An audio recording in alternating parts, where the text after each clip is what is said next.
1384ခုနှစ်ဒူရလာဝိကျော်9ရက်2023ခုနှစ်ဖေဖော်ဝါရီလ9ရက်ဇာတပရိနေ့၌အွန်လိုင်းမှာဟောကြားအပ်သောဒုက္ခချုပ်ငြိမ်းရန်နိလန်းရှာခြင်းအကြောင်းတရားဒေသနာတော်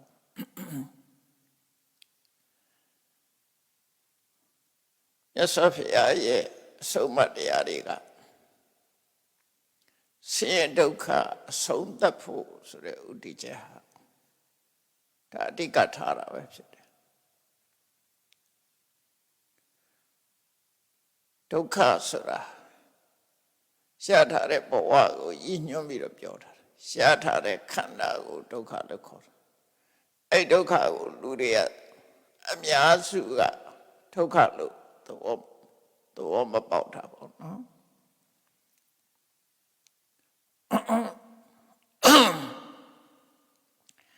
တပည့်စကြာဟောတော့ငါတယ်ပဲမြတ်စွာဘုရားကသစ္စာ၄ပါးကိုရှင်းပြတဲ့အခါမှာဒုက္ခသစ္စာလို့ဆိုတော့ရှင်းပြတော့ဒုက္ခ၈မျိုးဒုက္ခမျိုးမျိုးရှင်းပြတဲ့တယ်ပဲသာတိပိဒုက္ခစရာပိဒုက္ခပရဏပိဒုက္ခအပိယဟိတပြောကောဒုက္ခပိယဝေပြောကောဒုက္ခယမိစ္ဆာနာလဝတိတံပိဒုက္ခအဲ့ဒုက္ခတွေကိုရှင်းပြပြီးတော့တန်ခိတ်တေနပိစုပါရနက္ခန္တာပိဒုက္ခဆိုအဲ့ဒီမှာရှေ့ပိုင်းကဒုက္ခတွေကတော့လူတွေဟာတွေ့ကြုံခံစားရတဲ့အခါမှာဒုက္ခမှန်တတိပြုမိကြတယ်ပေါ့ဒုက္ခမှန်တတိမပြုမိတာဘာလို့ဆိုရင်ဥပါဒณะခန္ဓာ၅ပါးရှားထားတာဥပါဒณะခန္ဓာဆိုတာတဏှာဒိဋ္ဌိရဲ့အာယုံဖြစ်တဲ့ခန္ဓာလို့ဆိုလိုတယ်တဏှာဒိဋ္ဌိဖြစ်ဆွဲလန်းအပ်တဲ့ခန္ဓာအဲ့တော့လောကိခန္ဓာခန္ဓာဆိုတာကတော့ရှုခန္ဓာပတ္တပြတော့လောကီပဲဝေဒနာကြတော့လောကုတ္တရာစိတ်မှာရှိတဲ့ဝေဒနာရှိတယ်လောကီစိတ်မှာရှိတဲ့ဝေဒနာရှိတယ်ဥပါဒณะခန္ဓာလို့ပြောလို့ရှိရင်လောကီစိတ်မှာရှိတဲ့ဝေဒနာကိုသာယူရတယ်နောက်တင်ညာဆိုတဲ့အခါမှာလည်းပဲလောကီစိတ်မှာရှိတဲ့တင်ညာနဲ့လောကုတ္တရာစိတ်မှာရှိတဲ့တင်ညာလောကီစိတ်မှာရှိတဲ့တင်ညာခန္ဓာကိုပဲယူရတယ်သင်္ခါရဆိုတဲ့နေရာမှာလည်းပဲလောကီစိတ်မှာရှင်တဲ့စေတသိက်တွေရှိတယ်လောကုတ္တရာစိတ်မှာရှင်တဲ့ဒီနေရာမှာလောကီမှာရှင်တဲ့စေတသိက်တွေကိုသာယူရတယ်ဝိညာဉ်နဲ့ခန္ဓာဆိုတဲ့နေရာမှာလောကီစိတ်81လောကုတ္တရာစိတ်8ခုလို့ရှိတဲ့ထဲမှာလောကီစိတ်81ကိုသာလေယူတာဆိုလိုတာကပုရုဇဉ်အနေနဲ့လောကုတ္တရာခန္ဓာတွေလောကုတ္တရာခန္ဓာဆိုတာဝေဒနာတင်ညာသင်္ခါရဝိညာဉ်လောကုတ္တရာပိုင်းဆိုင်ရာခန္ဓာအဲ့ဒီနာမ်ခန္ဓာ၄ပါးကလောကီနဲ့လည်းဆိုင်တယ်လောကုတ္တရာနဲ့ဆိုင်တယ်လောကုတ္တရာပိုင်းကြတော့လက်လန်းမမီဘူးကိုယ်တဏ္ဍာမဖြစ်တော့လက်လန်းမမီဘူးမမီတော့အဲ့ဒါတဏှာနဲ့ဒိဋ္ဌိနဲ့ဆွဲလန်းစရာအကြောင်းမရှိဘူးတဏှာဒိဋ္ဌိရဲ့အာယုံမဖြစ်နိုင်ဘူးဘာလို့လဲဆိုသိမှမသိတာကိုသိတဲ့အရာမဟုတ်ဘူးမသိတဲ့အရာမှာတဏှာနဲ့ဒိဋ္ဌိနဲ့တဏှာနဲ့လိုချင်တတ်မဲ့မှုဒိဋ္ဌိနဲ့မာရွေးနဲ့အမြင်နဲ့ဆွဲလန်းမှုဆိုမဖြစ်နိုင်ဘူးအဲဒါကြောင့်မို့တန်ခိတ်တေနပိစုပါရနက္ခန္ဓာဥပါဒณะခန္ဓာလို့ပြောလိုက်တယ်ပိစဥပါဒณะခန္ဓာအဲ့ဒီဥပါဒณะခန္ဓာသည်တဏှာဒိဋ္ဌိဆိုတဲ့တဏှာဆိုတာကလိုချင်တာတတ်မဲ့တာနှစ်သက်တာဒိဋ္ဌိဆိုတာငါလို့အထင်မှားတာတတ္တဝလို့အထင်မှားတာအဟမမပေါ့နော်ငါလို့ဆွဲလန်းတာကငါလို့ထင်မှတ်တာက တဏှာငါဟာလို့ဆွဲလန်းတာကတဏှာအဲ့တော့ဒိဋ္ဌိငါလို့ဆွဲမှတ်တာကဒိဋ္ဌိငါဟာလို့ဆွဲလန်းတာကတဏှာအဲ့ဒီတဏှာနဲ့ဒိဋ္ဌိရဲ့ဆွဲလန်းရာအာယုပြုရဖြစ်တဲ့ခန္ဓာ၅ပါးကိုဥပါဒณะခန္ဓာလို့ခေါ်တယ်နော်အာယုဖြစ်လို့ဥပါဒณะခန္ဓာဆိုလို့ရှိရင်အဲ့ဒီလောကီခန္ဓာဟာမြတ်စွာဘုရားတဏ္ဍာမှာလည်းရှိတယ်ယဟနာတွေတဏ္ဍာမှာလည်းရှိတယ်သမ္မာပုထုဇဉ်ပုဂ္ဂိုလ်ရဲ့တဏ္ဍာမှာလည်းရှိတယ်မြတ်စွာဘုရားရဲ့ယုတ်ခန္ဓာရူပခန္ဓာဆိုတော့စိတ်ကတော့ကုန်မသိနဲ့မြတ်စွာဘုရားရဲ့ရူပခန္ဓာဒါတဏှာဒိဋ္ဌိရဲ့ဆွဲလန်းရဖြစ်တယ်ဒိဋ္ဌိအမြင်နဲ့လေမာရင်ဆိုမြင်တယ်မြတ်စွာဘုရားရဲ့ခန္ဓာအပေါ်မှာပုရိသေပုဂ္ဂိုလ်တရားအနေနဲ့ဆွဲလန်းတယ်ဟောဒိဋ္ဌိအနေနဲ့လည်းဆွဲလန်းတယ်တဏှာအနေနဲ့လည်းဆွဲလန်းတယ်ဒါကြောင့်မို့မြတ်စွာဘုရားခန္ဓာပဲဖြစ်စေတဏှာဒိဋ္ဌိနဲ့ဆွဲလန်းရာအာယုဖြစ်တဲ့ခန္ဓာမှန်သမျှဥပါဒณะခန္ဓာလို့ခေါ်တာဥပါဒณะခန္ဓာသို့တော့မြတ်စွာဘုရားရဲ့ခန္ဓာမှာတဏှာနဲ့ဒိဋ္ဌိတော့မရှိဘူးပုရုဇဉ်တွေရဲ့ခန္ဓာကြတော့တဏှာဒိဋ္ဌိလည်းရှိတယ်တဏှာဒိဋ္ဌိရဲ့အမြင့်မှားရာဆွဲလန်းရာလည်းဖြစ်တယ်နှမျိုးမြတ်စွာဘုရားခန္ဓာကတော့တဏှာဒိဋ္ဌိတော့မရှိဘူးသို့တော့တခြားပုဂ္ဂိုလ်တွေရဲ့တဏှာဒိဋ္ဌိနဲ့ဆွဲလန်းစရာဖြစ်တယ်ဒါကြောင့်မြတ်စွာဘုရားကိုကြည့်ပြီးတော့ရှင်ဝကလိလိုပုဂ္ဂိုလ်မျိုးဟာမြတ်စွာဘုရားရုပ်ဆင်းကိုဆွဲလန်းပြီးတော့နေတာနောက်ဘိက္ခုနီမလေးတူစရဏဇဂကိုဟောတဲ့အခါမှာလည်းဘိက္ခုနီမလေးတူကမြတ်စွာဘုရားရုပ်ဆင်းပေါ်မှာဆွဲလန်းတယ်အများသောအားဖြင့်တဏှာဒိဋ္ဌိမခင်သေးတဲ့ပုဂ္ဂိုလ်တိုင်းဟာမြတ်စွာဘုရားရဲ့ရုပ်ဆင်းပေါ်မှာဆွဲလန်းကြတယ်သောရိယတထေသာကယန္နာဖြစ်တဲ့ရှင်ကစီရဲ့ခန္ဓာကိုဆွဲလန်းအဲ့တော့တဏှာနဲ့ဒိဋ္ဌိကသောရိယတထေသာရဲ့တဏ္ဍာမှာဖြစ်တာအဲ့ဒီတဏှာဒိဋ္ဌိရဲ့အာယုံကယန္နာဖြစ်တဲ့ရှင်ကစီရဲ့အရှင်ယုတ်ရူပါနော်ယုတ်ခန္ဓာပဲဖြစ်တယ်အဲ့တော့ယန္နာရဲ့ယုတ်ခန္ဓာကလည်းပဲတခြားပုဂ္ဂိုလ်ရဲ့တဏှာဒိဋ္ဌိတို့ရဲ့ဆွဲလန်းရဖြစ်တယ်ဒါကြောင့်မို့လို့ဥပါဒณะခန္ဓာလို့ဆိုလို့ရတယ်ပေါ့ဥပါဒရဲ့အာယုဖြစ်တယ်သို့တော့ဥပါဒရဲ့တရားတော့မဖြစ်တော့ဘူးသူတို့ကတမ္မာပုထုဇဉ်တွေကြတော့ကိုယ့်ကိုယ်လည်းပြန်ဆွဲလန်းတယ်ကိုယ့်ရုပ်ကိုယ်လည်းကိုယ်ပြန်ဆွဲလန်းတယ်ကိုယ့်ရုပ်ကိုယ်လည်းပြုတ်တယ်အဲ့တော့ကိုယ့်ကိုယ်လည်းဆွဲတယ်သူများကိုလည်းဆွဲတယ်ယဟန္တာပုဂ္ဂိုလ်တွေကြတော့ကိုဟာကိုလည်းမဆွဲဘူးသူများပေါ်လည်းမဆွဲတော့ဘူးသို့တော့သူများကကိုပေါ်မှာဆွဲတယ်ဆွဲလန်းတယ်အဲ့ဒါကြောင့်ဘုလို့ဥပါဒณะခန္ဓာလို့ပြောလိုက်တာနော်အဲ့တော့ဒီနေ့မြတ်စွာဘုရားကဟောတဲ့သုတ်တံလေးတစ်ခုဒုက္ခချုပ်ငြိမ်းရနိလန့်ရှာခြင်းမြတ်စွာဘုရားရဲ့တရားတော်တွေဟာအခုပြောတဲ့ဒုက္ခချုပ်ငြိမ်းရဆိုဘယ်ဒုက္ခလဲအဓိကဒုက္ခဘယ်ဒုက္ခလဲလို့ဆိုတန်ခိတ်တေနပစ္စုပါရနခန္ဓာဒုက္ခဥပါဒณะခန္ဓာဆိုတဲ့ဒုက္ခခန္ဓာဆိုတဲ့ဒုက္ခအဲ့ဒီဒုက္ခချုပ်ငြိမ်းဖို့ဆိုတာပုရုဇဉ်တွေကခန္ဓာ၅ပါးနဲ့ယက်တည်နေကြတာလေသရဝါဆိုတာခန္ဓာ၅ပါးရထားတာအဲ့ရထားတဲ့ခန္ဓာ၅ပါးပြောလို့တာကခန္ဓာ၅ပါးဆိုတဲ့ဒုက္ခချုပ်ငြိမ်းရနိလန့်ရှာရမယ်ဘာလို့နိလန့်ရှာလဲဆိုဒီခန္ဓာရှိနေရင်ဆေဒုက္ခပြောဆုံးတဲ့ကြောင်းမှာပဲဖြစ်တယ်ခန္ဓာရှိနေသမျှတဏှာဖြစ်တဏှာထဲမှာဖြစ်ပြီးတော့ဆေဒုက္ခတွေနဲ့ချုပ်ကြတယ်မြတ်စွာဘုရားတောင်မှခန္ဓာရှိလို့ကြုံရတာမြတ်စွာဘုရားကြုံတဲ့ဒုက္ခသိတဲ့ဒုက္ခမဟုတ်ဘူး လမ်းကြတဲ့မှာရှောင်တိတ်လို့မရအောင်ဆင်းနဲ့တိုက်တက်ခံရတယ်လေသမားတွေဆေလွတ်ပြီးပြစ်ထခံရတယ်ကြောင်မောင်းဆင်ပြီးတော့ခြာရခံရတယ်နော်အမျိုးစုံပဲရဟန္တာတွေလည်းအဲ့လိုဒုက္ခခံရတယ်မာရတစ္ဆနိယသုတ်ပါဆိုရင်ကကုသဏမြတ်စွာဘုရားရဲ့လက်ရတော်ရဝိတုရဆိုတဲ့ယဟန်တော်ဟာမြတ်စွာဘုရားနဲ့ဆွမ်းကပ်လိုက်ရင်မနက်ကကလေးတွေပူပြီးတော့ခဲနဲ့ပေါက်လို့ခေါင်းကွဲသွားတာတောင်ခံရတယ်ဒါယဟန္တာပုဂ္ဂိုလ်ကြီးပဲနော်အဲ့တော့လောကထဲမှာဒုက္ခဆိုတာအမျိုးစုံခံရတယ်အဲ့ဒါဘာလို့ခံလဲခန္ဓာရှိနေလို့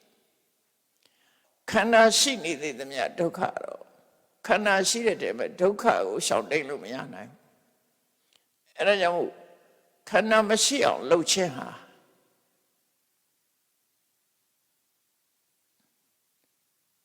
ခန္ဓာမရှိအောင်လှုပ်ခြင်းဟာဒုက္ခကိုဆုံးသတ်ခြင်းပဲဖြစ်တယ်ခန္ဓာမရှိမှဒုက္ခဆိုတာငြိမ်းမှဖြစ်တယ်ခန္ဓာရှိနေရင်နည်းနည်းလေးရှိနည်းနည်းဒုက္ခပဲဆိုပါစို့တရားဓမ္မကျင့်တဲ့အခါမှာရုပ်ခန္ဓာတွေမရှိတော့ဘူးနာမ်ခန္ဓာ၄ပါးတွေရှိတယ်ဆိုတဲ့အရူပဖြစ်မှာတွေနာမ်ခန္ဓာရှိနေသေးသောကြောင့်သူတို့လည်းဒုက္ခမလွတ်ဘူးတခါအသိဉာဏ်ပြပါကြီးဟာခန္ဓာတစ်ခုသာရှိတယ်ရုပ်ခန္ဓာတစ်မျိုးတည်းသာရှိတယ်အဲ့ဒါရှိသည့်အတွက်ကြောင့်သူလည်းဒုက္ခဆင်းရဲဒုက္ခဆိုမလွတ်ဘူးလုံးဝမရှိမှဒုက္ခဆိုအလုံးမှဖြစ်တယ်ခန္ဓာလုံးဝမရှိမှဖြစ်ဒုက္ခဆိုလွတ်တယ်အဲ့ဒါကြောင့်မို့မြတ်စွာဘုရားနိလန့်ပေးတာလေးကိုနားထောင်ကြည့်အောင်ဒီသုတ်ကပရိဝိမန္တနာသုတ်လို့ခေါ်တယ်သုတ်တဆိုတာ discourse ပေါ့မြတ်စွာဘုရားဟောတဲ့ဒေသနာပါပဲနိလန့်ပေးတဲ့ဒေသနာလမ်းညွှန်ပြတဲ့ instruction ပေါ့နော်ဒုက္ခချုပ်ငြိမ်းရန်နိလန့်ရှာတယ်ဆိုဘယ်လိုရှာမလဲဆိုပြောတော့အဲ့ဒီသုတ်တန်လေးကိုဘာသာပြန်ပြီးတော့ရှင်းလင်းဟောကြမယ်နော်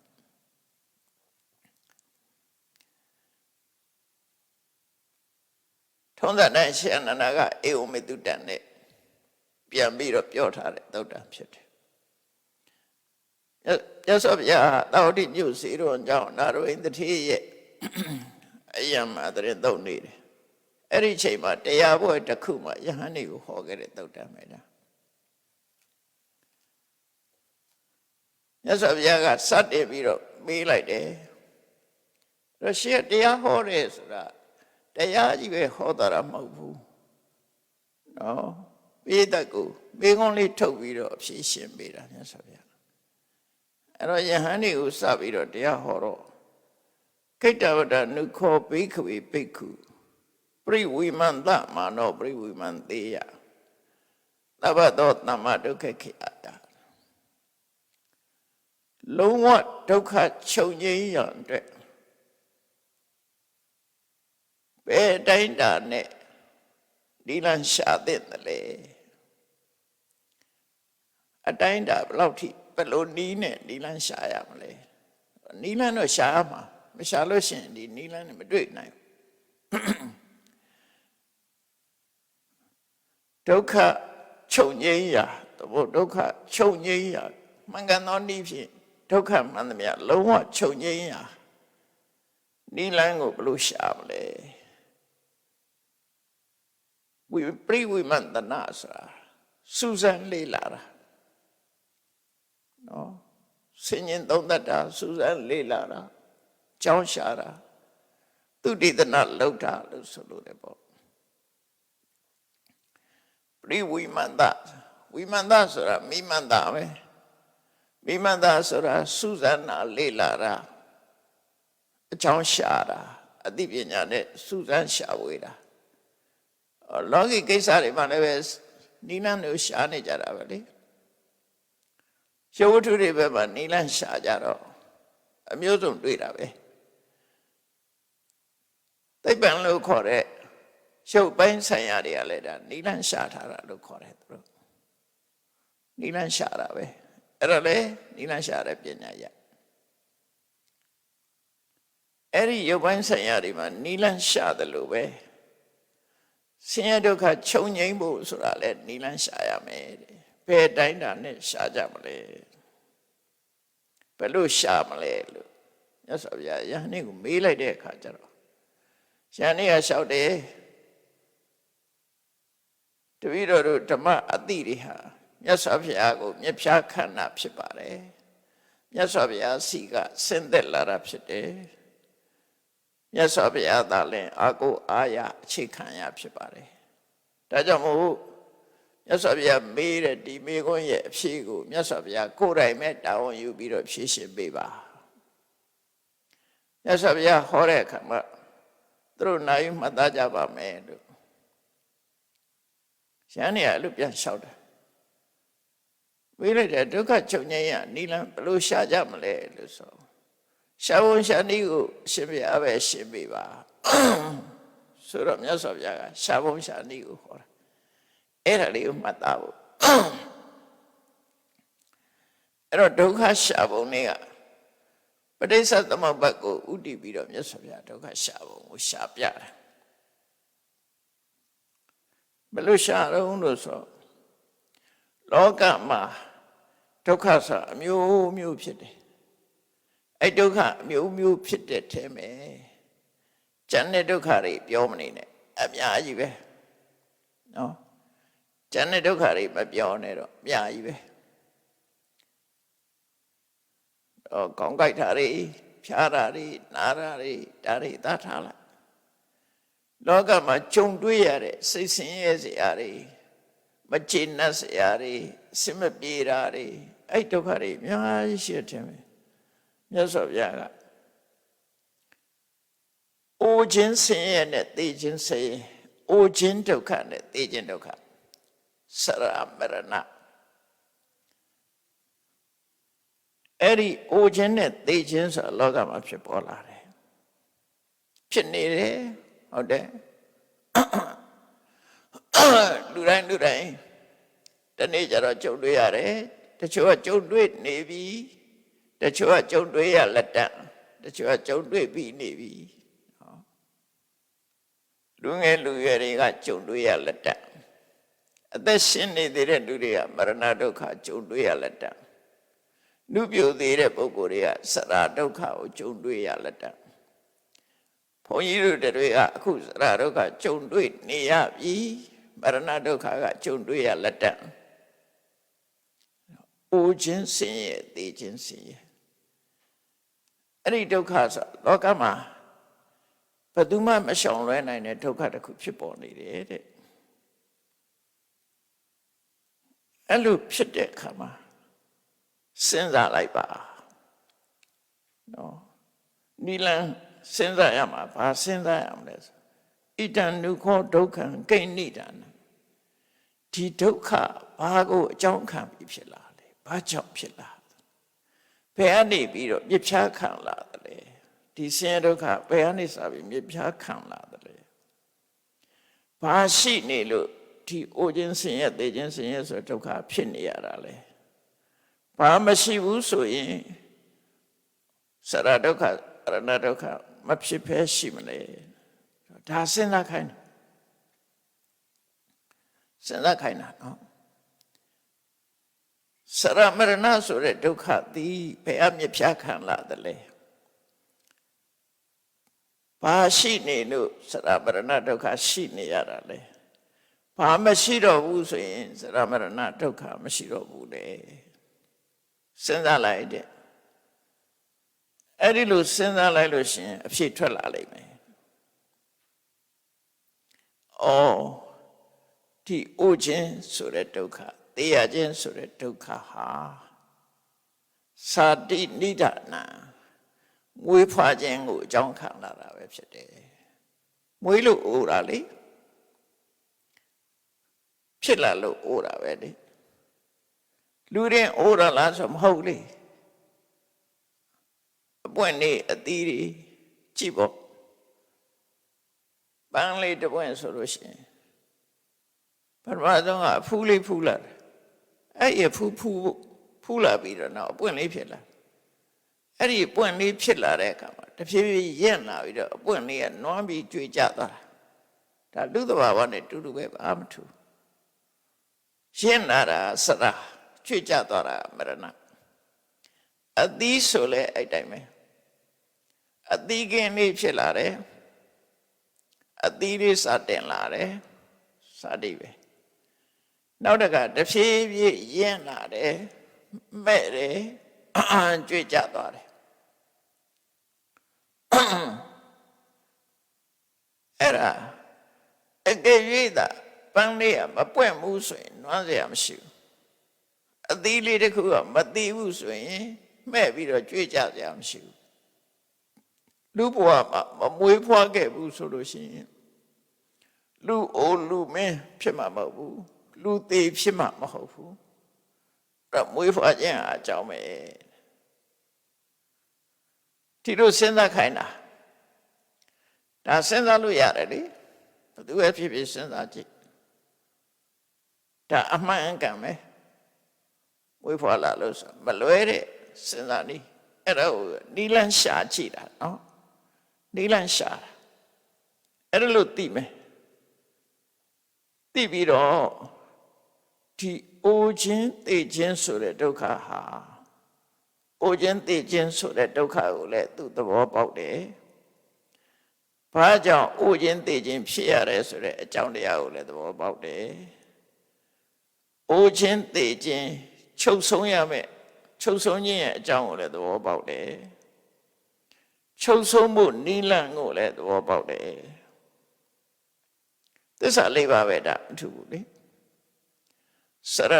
ရမရဏကိုသိတာဒုက္ခသစ္စာကိုသိတာဒုက္ခသစ္စာစရမရဏကိုသိတယ်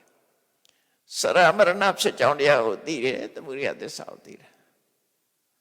စရမရဏချုပ်ငြိမ်းခြင်းကိုသိတာនិရောဓသစ္စာကိုသိတယ်စရမရဏချုပ်ငြိမ်းကြောင်းအကျင့်ကိုသိတာမဂ္ဂသစ္စာကိုသိတာအဲ့ဒီလမ်းကြောင်းအတိုင်းနဲ့ပฏิပန္နောဟောဒီအဲ့ဒီလမ်းကြောင်းတိုင်းလျှောက်ဘယ်လမ်းကြောင်းလို့ဆိုစရမရဏនិရောဓသာရုပ္ပခမိနိပฏิပဒါမဂ္ဂရှိပါလမ်းကြောင်းပဲလေဝိပဿနာတရားအထုတ်ခိုင်းတာဝိပဿနာတရားအထုတ်ရင်ဘယ်လိုထုတ်ရမှာတော့ကိုကျင့်သီလနဲ့ပြည့်စုံအောင်လုပ်လိုက်အမဝါစာသမံကမ္မန္တသမအာစီဝအဲ့ဒီပုံမှာအခြေခံပြီးတော့ကြိုးစားသမာဓိစိတ်တည်ငြိမ်အောင်ကြိုးစားသမဝါယာမသမတတိသမသမာဓိစိတ်တည်ငြိမ်လာတဲ့အခါအမှန်ကိုစဉ်းစားလို့အမှန်သိလာတဲ့သမဒိဋ္ဌိနဲ့သမသင်္ကပ္ပ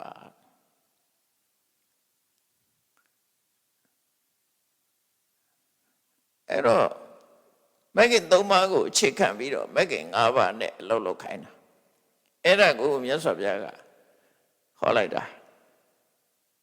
တထာပฏิပန္နောသဟောတိအဲ့ဒီလမ်းကြောင်းအတိုင်းရှောက်ရမယ်ဘာစရမရဏချုပ်ကြောင်းစရမရဏချုပ်ရာစရမရဏချုပ်ငြိမ်းမှုသို့ဆက်ရောက်နိုင်တဲ့အကျင့်လမ်းကြောင်းအဲ့ဒီလမ်းတိုင်းသွားတဲ့အနုဓမ္မစာရီအဲ့ဒီလမ်းကြောင်းပေါ်ကိုရောက်စေနိုင်တဲ့အကျင့်တရားတွေကိုကျင့်အဲ့ဒီလိုကျင့်ခြင်းဟာဒုက္ခချုပ်ငြိမ်းရာဒီလမ်းပဲဖြစ်တယ်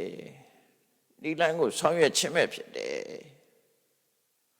ချမ်းဖို့ရတာအဲ့တော့ဒုက္ခချုပ်ခြင်းလို့ရှိရင်အဲ့ဒီနိလန့်ရှိတယ်အဲ့ဒီနိလန့်တိုင်းသွားလို့ပြောတာအမသတိပ္ပဏတော့မှလည်းဧကယနောယံဘိက္ခုတကြောင်ဒီတော့လမ်းဆိုတာဒီလမ်းပဲလေမဂ္ဂသစ္စာလမ်းတိုင်းသွားလို့ပြောတာအဲ့တန်ချင်းအနုဓမ္မစာရီနိဗ္ဗာန်တရားနဲ့လျော့ကန်တဲ့အကျင့်ကိုကျင့်လျော့ကန်တဲ့အကျင့်နေဆိုတာဘာတော့ဆိုလို့ရှိရင်ကိရိတာတွေဖြစ်မဲ့ဟာမဖြစ်အောင်လုပ်ပေါ့ဆိုလိုတာကိရိတာမဖြစ်အောင်တားမယ်အမှန်တရားသိရှိနားလည်အောင်ကျင့်သုံးမယ်အဲ့တော့သမ္မာဒိဋ္ဌိဖြင့်သဘာဝတရားအမှန်ကိုသိမယ်သမ္မာသင်္ကပ္ပဖြင့်အမှန်သိအောင်ကြိုးစားစဉ်းစားမယ် သမ္မာဝါယာမဖြင့်အမှန်သိဖို့အတွက်ကြိုးစားမယ်သမ္မာတတိကအမှန်သိဖို့အာယုံကိုရယူပေးမယ်သမ္မာသမာဓိကအမှန်သိဖို့အာယုံပေါ်မှာစုစိုက်ထားမယ်အဲ့ဒီမဂ်ခင်၅ပါးနဲ့အလုပ်လုပ်ပါလို့ပြောတာအလုပ်လုပ်လိုက်လို့ရှင်အဲ့ဒါဒီအိုခြင်းသိခြင်းဆိုတဲ့ဆင်းရဲဒုက္ခချုပ်ဖို့အတွက်သွားနေတဲ့လမ်းကြောင်းပဲဖြစ်တယ်ကျင့်သုံးနေခြင်းပဲဖြစ်တယ်လို့ဆိုဒါတခု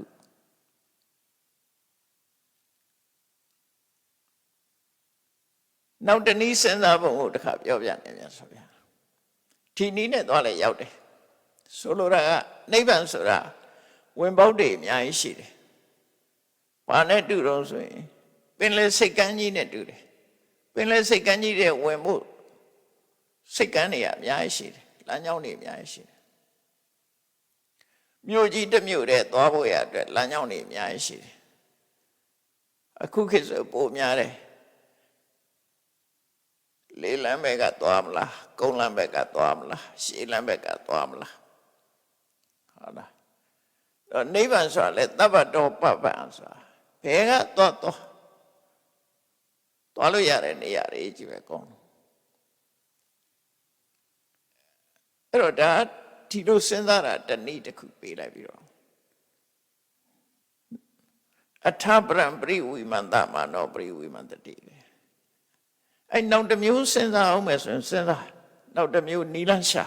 ဘယ်လိုရှာမလို့ဆိုဇာတိကြောင့်ဆိုတာမရဏဖြစ်တယ်ဆိုတာသူအဖြစ်ထုတ်ထားပြီးပြီဒါဖြင့်ထပ်စဉ်းစားပါအဲ့ဒီဇာတိကရောဘာကြောင့်ဖြစ်တာလဲဆက်စဉ်းစားပါအဲ့ဒီဇာတိကရောဘာကြောင့်ဖြစ်လာတာလဲလောကမှာမွေးဖွားရခြင်းကတော့ဘယ်ကိုမြစ်ဖြားခံလာတယ်လဲဘယ်အရာဘယ်အကြောင်းတရားမရှိရင်ဇာတိမရှိဘူးလေဘယ်အကြောင်းတရားရှိနေလို့ဇာတိဆိုတာရှိနေရတာလေဘယ်အကြောင်းတရားမရှိဘူးဆိုရင်ဇာတိမရှိတော့တာလေလို့စဉ်းစားလိုက်ပါတဲ့စဉ်းစားလိုက်တဲ့အခါသူအဖြေရလာမယ်ပရိစ္ဆေသောဘနဲ့သွားတာဇာတိဘာကြောင့်ဖြစ်တာတော့ဇာတိဘဝနိဒာနာကမ္မဘဝဆိုတဲ့ကံတရားတွေကိုခြေခံလိုက်တာကံတရားတွေကိုမြစ်ဖြားခံပြီးတော့မွေးဖွားခြင်းဆိုတာဖြစ်လာတာကံရှိနေလို့ဖြစ်ရတယ်ဘဝနိဒာနာဘဝသမုဒယဘဝဇာတိကဘဝပပဝကမ္မဘဝကိုခြေခံပြီးတော့ဇာတိဆိုတာဖြစ်တာတဲ့ဘဝေတတိဇာတိဟောတိကမ္မဘဝရှိနေရင်ကံတရားတွေရှိနေရင်ဇာတိဆိုတဲ့မွေးဖွားခြင်းရှိမှာပဲဘဝေအတ္တိဇာတိနာဟောတိကမ္မဘဝမရှိတော့ဘူးကံမရှိတော့ဘူးဆိုရင်မွေးဖွားခြင်းဆိုတာမရှိဘူးဒီနေရာမှာမတူကွဲပြားမှုရှိတယ်ဘုရားရဲ့တရားတော်ကသဘာဝတရားကိုပဲလက်ညှိုးထိုးထားတယ်အကြောင်းရှာထားတာအကြောင်းရှာတာသဘာဝတရားပဲတခြားဘာသာတွေကဟိုရှိတုန်းကတည်းကရှိတဲ့ဘာသာဣတရနိမနဝါဒဆိုရှေးတုန်းကရှိတဲ့ဘာသာတရားပါတော့ဘုရားသခင်ဖန်ဆင်းမှုဆိုတာကိုအကြောင်းရှာတယ်နော်ဘုရားဝါဒမှာအဲ့ဒီအကြောင်းရှာနေမပါဘူးအဲ့ဒါကိုလက်ခံမထားဘူးနော်နောက်တနည်းကအတိတ်ကလှုပ်ခဲ့လို့ဆိုတဲ့အကြောင်းကိုလည်းမြတ်စွာဘုရားမရှာဘူးနောက်တစ်ခုကအကြောင်းပဲဖြစ်တယ်လို့ပြောတဲ့အကြောင်းလည်းမရှာဘူးအကြောင်း၃မျိုးရှိတယ်လောကမှာဘာသာဝါဒအရာကွဲပြားမှုအကြောင်း၃မျိုးရှိတယ်ဘာကြောင့်ဖြစ်လာသလဲဘာကြောင့်မွေးလဲဆိုရင်ဘုရားသခင်ဖန်ဆင်းလို့ဒါအကြောင်းတစ်ခုနောက်တစ်ယောက်ကတော့အတိတ်ကလှုပ်ခဲ့လို့ဒါအကြောင်းတစ်ခုနောက်တစ်ယောက်ကအကြောင်းရှာတာမဟုတ်ဘူးသူဖြစ်ချင်လို့ဖြစ်တာဘာအကြောင်းကြောင့်မှမရှိဘူးခေါင်းချောက်ခံပြီးမစင်စားဘူးသူကအဲ့ဒီ၃မျိုးဟာမမှန်ကန်တဲ့အကြောင်းတွေလို့ဝိသမဟေတုလို့ခေါ်တယ်မှန်ကန်မှုမရှိတဲ့အတွေ့အကြုံအမြင်တွေဖြစ်တယ်အဲ့တော့အကြောင်းဆိုတာရှိရမယ်အဲ့ဒီအကြောင်းဘာလဲ စာတိရဲ့အကြောင်းဒီကမ္မဘဝသာလည်းဖြစ်တယ်ကံရှိလို့မြတ်စွာဘုရားကအကြောင်းရှာပြတာအဲ့ကြတော့ဒီပုဂ္ဂိုလ်ဟာစာတိဆိုတာပါလဲဆိုတာလည်းသိတယ်စာတိဖြစ်ကြောင်းတရားကပါလဲဆိုတာလည်းသိသွားစာတိဖြစ်ကြောင်းတရားဘဝလေစာတိဆိုတာကိုလည်းသိတယ်စာတိဖြစ်ကြောင်းတရားဆိုတာကိုလည်းသိတယ်စာတိချုပ်ကြောင်းတရားဆိုတာဘဝချုပ်ရင်စာတိချုပ်တယ်အဲ့တော့ချုပ်ကြောင်းတရားကိုလည်းသိတယ်စာတိချုပ်ကြောင်းကိုရောက်စေနိုင်တဲ့ကျင့်စဉ်ကိုလည်းသိတယ်အဲ့ဒီကျင့်စဉ်လမ်းကြောင်းအတိုင်းလျှောက်တယ်ဒီတိုင်းလျှောက်တယ်အဲ့ဒါလျှောက်တယ်ဆိုတာဝိပဿနာတရားအထုတ်တာခဏတော့ပဲနော်ဝိပဿနာတရားအထုတ်တယ်အဲ့ဒါဟာလည်းပဲတဲ့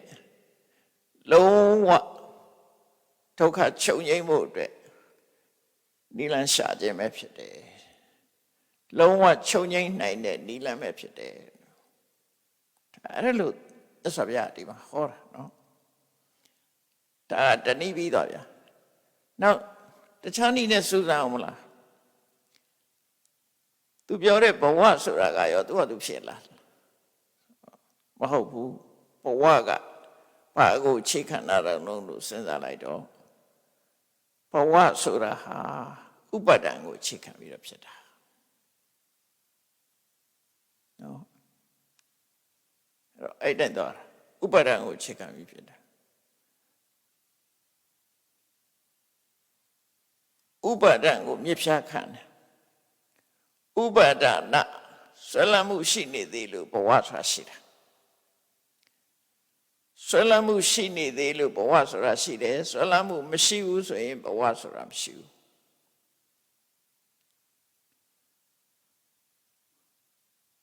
ဆိုတော့သူကဒါကိုရှင်းရှင်းကြီးသိပြီးတော့ရှင်းရှင်းကြီးသိပြီးတော့ဘဝဆိုတာကိုလည်းဘဝကိုလည်းသိတယ်ဘဝဖြစ်ကြောင်းတရားကိုလည်းသိတယ်ဘဝချုပ်ကြောင်းတရားကိုလည်းသိတယ်ဘဝချုပ်ရနိဗ္ဗာန်သို့ရောက်တဲ့ကျင့်စဉ်ကိုလည်းသိတယ်လို့သားတာနော်အဲ့လိုပဲတခါဆက်စဉ်းစားတယ်ဥပါဒံကရောဘာကိုမြစ်ဖြားခံလာတယ်လဲသူ့မှာလည်းအကြောင်းရှိရမယ်ဘာကိုမြစ်ဖြားခံလာတယ်ဆိုတော့ဒါပရိစ္ဆေသမုပ္ပါဒ်ပဲတဏှာကိုမြစ်ဖြားခံလာတာတဏှာရှိလို့ဥပါဒံရှိတာတဏှာမရှိရင်ဥပါဒံမရှိဘူးဒါကြောင့်သူတဏှာကိုလည်းသိတယ်တဏှာဖြစ်ကြောင်းတရားကိုလည်းသိတယ်တဏှာချုပ်ကြောင်းတရားကိုလည်းသိတယ်တဏှာချုပ်ဖို့ကျင့်စဉ်ကိုလည်းသိတယ်သိလို့အဲ့ဒီကျင့်စဉ်အတိုင်းရှောက်လန်းတယ်ဒီနည်းနဲ့လည်းဆင်းရဲဒုက္ခကိုနော်ဒုက္ခကိုချုပ်ငြိမ်းမှုရအတွက်ကျင့်ဆောင်ခြင်းပဲဖြစ်တယ်ထို့တူပဲဒီတဏှာကရောဘာကြောင့်ဖြစ်တာတော့ဆက်စင်စားတယ်ဝေဒနာရှိလို့ဖြစ်တာစိတ်ခံစားချက်ကြောင့်ဖြစ်လာတာအဲ့ဒီစိတ်ခံစားချက်ကရောဘာကြောင့်ဖြစ်တာတော့လို့ခြုံလိုက်မယ်ဆိုရင်တော့စိတ်ခံစားချက်ကဘာကြောင့်ဖြစ်တာတော့ဆိုဖတ်တာဆိုတာရှိလို့ဖြစ်တယ်ဖတ်တာကဘာကြောင့်ရှိတာတော့ဆိုအာရဏ6ပါးပေါင်းစုံပြီးလို့ဖြစ်တယ်အာရဏ6ပါးရှိလို့ဖြစ်တယ်ဒါဖြင့်အာရဏ6ပါးကဘာကြောင့်ဖြစ်တာတော့ဆိုနန္ဒီယုတ်တိရှိလို့ဖြစ်တာနံယုတ်ကဘာကြောင့်ဖြစ်တုံးဆိုတော့ပရိသေဝိညာဉ်စိတ်လေးရှိလို့ဖြစ်တာဒါပရိသေစိတ်ဝိညာဉ်စိတ်လေးကဘာကြောင့်ဖြစ်တာတော့ဆိုသင်္ခါရကြောင့်ဖြစ်တာကံတရားတွေကြောင့်ဖြစ်တာဟောကံဘက်ကိုပြန်ရောက်လာပြုပြင်အထုံးမှုဆိုတဲ့သင်္ခါရတွေကြောင့်ဖြစ်တာအဲ့ဒီသင်္ခါရဆိုတဲ့ပြုပြင်အထုံးမှုကံတရားတွေကဘာကြောင့်ဖြစ်တာတော့ဆိုအဝိဇ္ဇာကြောင့်ဖြစ်တာ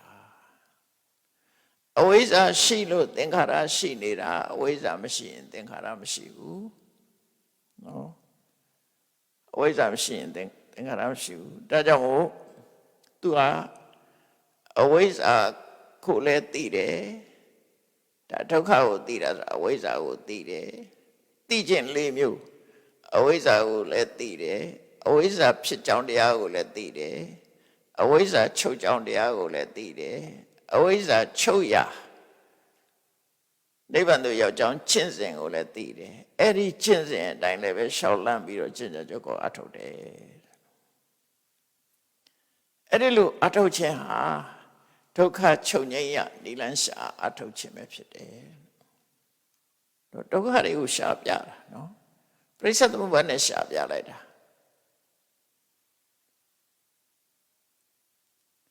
အဲ့ထဲမှာဖန်ဆင်းရှင်ဆိုမှာပါအတိတ်ဘဝလုတ်ခဲ့တယ်ဆိုမှာပါနော်အကြောင်းမရှိဘဲနဲ့ဖြစ်တယ်ဆိုတာလည်းမပါမှန်ကန်တဲ့အကြောင်းတစ်ခုပြပေးတာဒီဒါရှိလို့ဒါရှိရတယ်ဆိုတာဣဗတမိတတိဣရံဟောတိဒါရှိလို့ဒါရှိတာဒီအကြောင်းတွေရှိလို့ဒီအကျိုးရှိတာဣဗတဥပ္ပါဒဣရံဥပ္ပစ္စတိဒါဖြစ်လို့ဟောဖြစ်တယ်မှန်တယ်လေဘယ်နေရာပဲကြည့်ကြည့်ဆိုရစို့မိထွန်းထားတယ်လျှက်စစ်မိရှိတယ်လျှက်စစ်မိရှိလို့အလင်းရောင်ရှိတာနော်လျှက်စစ်မိရှိလို့အလင်းရောင်ရှိတာလျှက်စစ်မိမရှိရင်အလင်းရောင်မရှိဘူးလျှက်စစ်မိနဲ့ပတ်သက်တာပေါ့နော်မိရှိလို့အလင်းရောင်ရှိတာမိမရှိရင်အလင်းရောင်မရှိဘူးနေရှိလို့အလင်းရောင်ရှိတယ်နေမရှိရင်အလင်းရောင်မရှိဘူးအကြောင်းဆိုတာနေရာတိုင်းမှာရှိတယ်ပေါ့သူကလည်းသူအဲ့ဒါလို့အကြောင်းတရားကိုအလေးနဲ့ထားပြီးတော့ရှုထောင့်၄ခုနဲ့အချက်၄ချက်နဲ့စဉ်းစားတာအကြောင်းတရားကိုသိအောင်လုပ်ရမယ်အကြောင်းတရားရဲ့အကြောင်းကိုလည်းသိအောင်လုပ်ရမယ်အကြောင်းတရားချုပ်ကြောင်းကိုလည်းသိအောင်လုပ်ရမယ်အဲ့ဒီချုပ်စေနိုင်တဲ့ကျင့်စဉ်ကိုလည်းသိအောင်လုပ်ရမယ်သိပြီးအဲ့ဒီကျင့်စဉ်လမ်းကြောင်းအတိုင်းရှောက်လန်းရမယ်ဒါဟာဒုက္ခချုပ်ငြိမ်းမှုအတွက်နိလန်းရှာခြင်းပဲဖြစ်တယ်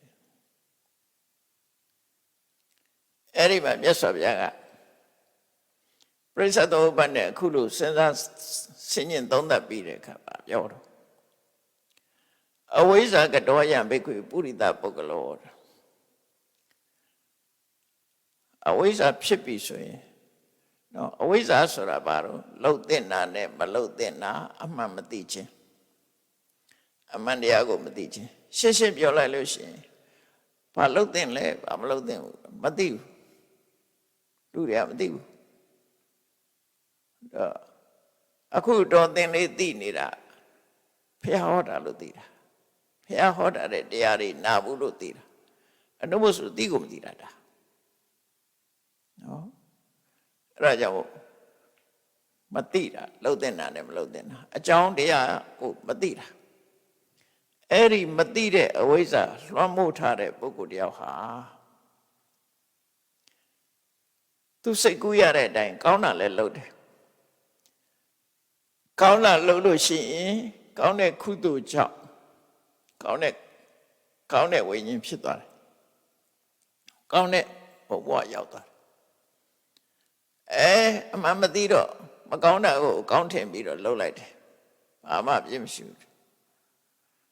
မကောင်းတာကိုလှုပ်သည့်အတွက်ကြောင့်မကောင်းတာကိုအကြောင်းပြုပြီးတော့ဖြစ်ပေါ်လာတယ်မကောင်းတဲ့ဝိညာဉ်စိတ်ဖြစ်လာတယ်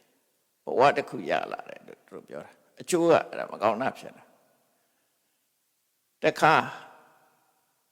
ဒီတုံလုံးမှုကင်းတဲ့ဒီနေရာမှာသူကပုံညာဝိသင်္ခါရအပုံညာဝိသင်္ခါရအနိစ္စဝိသင်္ခါရဆိုအခွဲရှိတယ်နော်ပုံညာဝိသင်္ခါရဆိုတာဘယ်ဟာကိုပြောတာတော့ဆိုရင်မဟာကုသိုလ်စိတ်၈ခုရဲ့ရူပဝဆရာကုသိုလ်စိတ်၅ခုရဲ့အဲ့ဒီ73ခုကိုပုံညာဝိသင်္ခါရအဲ့ဒီမှာရှိတဲ့စေရနာကိုပုံညာဝိသင်္ခါရလို့ခေါ်တယ်အပုံညာဝိသင်္ခါရဆိုတာအကုသိုလ်စေတသိက်12ခုမှာရှင်းနေတဲ့စေရနာ12ခုကိုပြောတာအရက်လို့ပြောလိုက်တော့ကောင်းတာလုပ်တယ်မကောင်းတာလုပ်တယ်ပေါ့နော်သေချာခွဲလိုက်တဲ့အခါကျတော့ပုံညာဆိုတာ73ခုအပုံညာဆိုတာ12ခုအနိစ္စဆိုတာကျတော့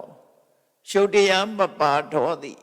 နန္တရားတသက်တာဖြစ်တယ်အရူပဝဆရာကုသိုလ်၄ခုစေရနာ၄ခုအဲ့ဒီစေရနာ၄ခုကိုအနိစ္စလို့ခေါ်တယ်တုံလုံးမှုမရှိဘူးပို့ပြီးတော့တည်ငြိမ်နေအနိစ္စဘိသင်္ခါရလို့ခေါ်တယ်အဲ့ဒါလုပ်လို့ရှိရင်အရူပဘုံရောက်တယ်မြတ်စွာဘုရားကလူတွေသိတဲ့ဟာတယ်မဟုတ်ဘူးအကုန်လုံးလောကမှာရှိတာအကုန်ခြုံဟောလိုက်တာဘုံဘဝ 30ပုံနဲ့ရှင်းပြီးတော့ဟောတာဒါနော်ကုသိုလ်ကံအကုသိုလ်ကံကုသိုလ်ကံကို2မျိုးခွဲလိုက်တယ်ကာမဝဆရကုသိုလ်ကံနဲ့ရူပဝဆရကုသိုလ်ကံက1မျိုးအရူပဝဆရကုသိုလ်ကံကို1မျိုးနော်အကုသိုလ်က1မျိုးဆို3မျိုးခွဲဟောတာအဲ့လိုအမှန်မသိတာကိုအကြောင်းပြုပြီးတော့အဲ့တော့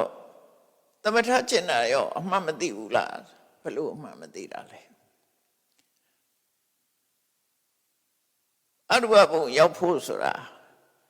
သူကအရူပဘုံဟာရှုံးမရှိသည့်အတွက်ကြောင့်ဒုက္ခမရှိတော့ဘူးဒီခန္ဓာကိုယ်ကြီးရှိနေလို့ဖြားတယ်နားတယ်ရှိနေတယ်ဒီယုတ်ခန္ဓာကိုယ်ကြီးမရှိတာကောင်းတယ်လို့တွေးထင်ခြင်းဟာအရူပဘုံအကောင်းတယ်လို့တွေးထင်တာဒါမှားရွံ့တဲ့အတွေ့ပဲအဝိဇ္ဇာကြောင့်အဲ့ဒါနဲ့အရူပဘုံရောက်ဖို့အတွက်သမထကျင့်စဉ်ကိုကျင့်တယ်အဲ့ဒီလိုတွေးရကွာမှားနေတယ်ဘာလို့လဲဆိုရင်ဒုက္ခရှိနေတယ်လေသူကတော့အကောင်းဆုံးဘုံလို့ထင်ပြီးတော့လုပ်တာပေါ့ဒါကြောင့်အဲ့ဒါလည်းပဲဒီတန်တရားဆေဝံကမလွတ်ဘူးလေအဲ့ဒီလိုသူကအမှန်မသိတာဒုက္ခကိုဒုက္ခလို့ထင်တာမလွတ်မြောက်တာကိုလွတ်မြောက်တယ်လို့ထင်တာတော့ထာဝရကောင်းကင်ဘုံရောက်သွားရင်တို့ကမောမနာမသိလို့ဒါအမှန်မသိလို့ပြောနေတာဘဝဟာဖြစ်လာပြီဆိုဘယ်ဘဝပဲဖြစ်ဖြစ်သိမှာပဲဘဝဆိုတာမှန်ရင်ဘယ်ဘဝဖြစ်ဖြစ်သိမှာပဲအဖြစ်ရှိတာမှန်တယ်အပြည့်ရှိမယ်ဒါနိယမတော်တရားကြီးပဲမွေးရင်သိမှာပဲနော်လုံးဝမမွေးမှသိမှာဘယ်မှကိုမဖြစ်တော့ဘူးဆိုမှပဲဖြစ်သေးတယ်ဆိုရင်ပြည့်အောင်မှာပဲအဖြစ်ရှိရင်ပြည့်ရှိမယ်အစာရှိရင်ဆုံးရှိမယ်အသက်ရှိရင်ကြာရှိမယ်အလားရှိရင်ပြန်ရှိမယ်ဒါတွေကရှောင်လွှဲလို့မရတဲ့အရာတွေပဲဖြစ်တယ်အဲ့ဒါကိုအတက်ရှိပြီးအကြမရှိဘူးလို့ထင်နေတာမွေးပြီးထာဝရလို့ထင်နေတာကအဝိဇ္ဇာမှမသိကြလို့ဆိုတယ်နော်အဲ့ဒီအဝိဇ္ဇာကြောင့်လှုပ်ပြီးလှုပ်ရကုသကနေလှုပ်လိုက်တဲ့အခါမှာဘဝမျိုးစုံဖြစ်လာတယ်တဲ့အဲ့ဒီအဝိဇ္ဇာကိုတရားအသိနဲ့ရှင်းပြလိုက်တယ်ရှင်းပြလိုက်ပြီးအမှန်သိတဲ့ဝိဇ္ဇာဉာဏ်ရလာ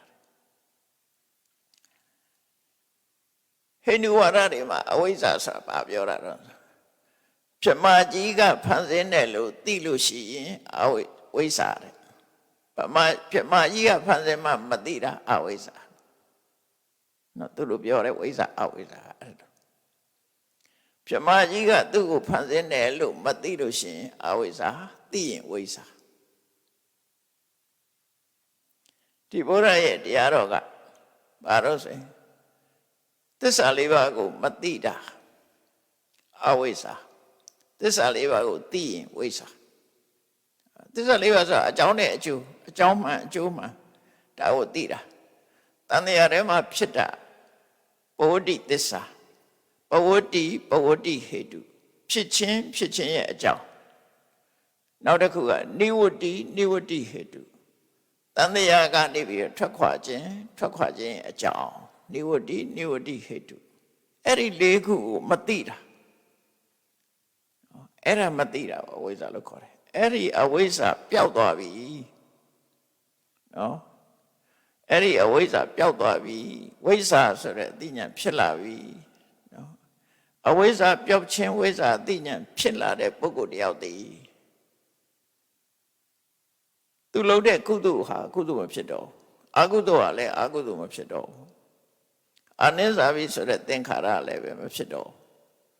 ဘာလို့လဲဆိုကုသိုလ်အကုသိုလ်ဆိုတာဟာမသိတဲ့ပုံမှာအခြေခံပြီးလုပ်လို့ဖြစ်တာနော်ကံတရားတွေမဖြစ်တော့ဘူးလို့ဆိုလို့တယ်ယန္နာအဝိဇ္ဇာပျောက်သွားပြီးဝိဇ္ဇာဖြစ်တဲ့ဆိုတာယန္နာဖြစ်တာကိုပြောတာယန္နာဖြစ်သွားလို့ရှိရင်ယန္နာပုဂ္ဂိုလ်တယောက်ရဲ့တဏ္ဍမှာအကျိုးပေးမဲ့ကံတရားမဖြစ်တော့ဘူးလို့ဆိုလို့တယ်မျိုးစိတ်မကြတော့ဘူးနော်ဘာနဲ့ဥပမာတူတော့ဆိုရင် တပင်တပင်ဟာလေပွင့်လို့ခေါ်ကြတာပေါ့အဲ့ဒီလေပွင့်နေပွင့်လာလို့ရှင်လေအဲ့ဒီအပွင့်ကမသိတဲ့မသိဘူးတခါပွင့်နေတဲ့အပွင့်နေပွင့်နေတဲ့အချိန်မှာရေတောင်မြစ်ကိုဖြတ်လိုက်တယ်ဖြတ်လိုက်တဲ့အခါမှာဒီပွင့်ပြီးသားအပွင့်တွေကအတိမလိုက်တော့အတိမဖြစ်တော့အဲ့ဒါလိုပဲကိလေသာကိုပယ်လိုက်လို့ရှိရင်အဲ့ဒီအပွင့်တွေကအတိမသိတော့အဲ့လိုဆိုလို့ရပေါ့နော်အတိမသိတော့အဲ့လိုအတိမသိတာကိုပြောတာကုသိုလ်ကံကိုလည်းမပြုဘူးအကုသိုလ်ကံကိုလည်းမပြုဘူးပုံညာဝိသင်္ခါရကိုလည်းမပြုဘူးအပုံညာဝိသင်္ခါရကိုလည်းမပြုဘူးအာနိစ္စဝိသင်္ခါရကိုလည်းမပြုဘူးဒီလိုဆိုလို့ရနော်ကံတရားတွေကမဖြစ်လာတော့ဘူးအပွင့်မြတာရပ်သွားတယ်အတိထီအောင်မရောက်တော့ဘူးလို့ဆိုလို့ဘာဖြစ်လို့ကိလေသာအမြစ်ကပြတ်သွားတဏှာမပါဘူးဒိဋ္ဌိမရှိတော့ဘူးဆွဲလန်းမှုတွေမရှိတော့အဲ့ဒါကြောင့်မလို့အဲ့ဒီကုသိုလ်ကိုလည်းအာမထုတ်တော့အကုသိုလ်လည်းအာမထုတ်တော့လောကမှာဘယ်ရကုန်မှမဆွဲလန်းတော့ဆွဲလန်းနေဆိုတာဘာတော့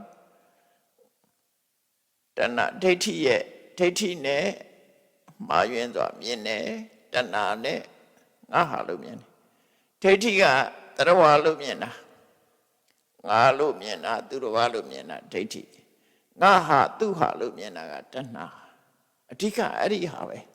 တဏှာနဲ့ဒိဋ္ဌိပဲပြုလုပ်သူရှိတယ်လို့မြင်ရင်ဒိဋ္ဌိရဲ့မြင်သူ့ရဲ့ပြုလုပ်မှုလို့ပြောပြန်လို့ရှိရင်တဏှာရဲ့အမြင်နော်အဲ့တော့တဏှာနဲ့ဒိဋ္ဌိဟာအဓိကဥပါဒံပဲအဲ့ဒီဥပါဒံကင်းသွားတယ်တဲ့ဥပါဒံကင်းလို့ရှိရင်တဏှာလည်းမရှိတော့ဘူးမာယွင်းနဲ့အမြင်လည်းမရှိဘူးဆိုဘယ်တော့မှမကြောက်ကြတော့ဘူးပူလောင်တာကြောက်ကြတာစိတ်ညစ်တာဒါတခုမှမရှိတော့ဘာလို့ဆိုလိုချင်တာမှတခုမှမရှိဘူးလိုချင်မှုကိုကြောင်ပြုတ်ပြီးတော့စိတ်ပင်ပန်းမှုဆုံးဖြစ်တော့အပရိတတံပစ္စတေညိဝပရိနိဗ္ဗာယတိကြောင်ကြမှုကင်းသွားတဲ့အခါမှာသူစိတ်ထဲမှာလုံးဝငြိမ်းချမ်းသွားတယ်လုံးဝငြိမ်းချမ်းသွားတယ်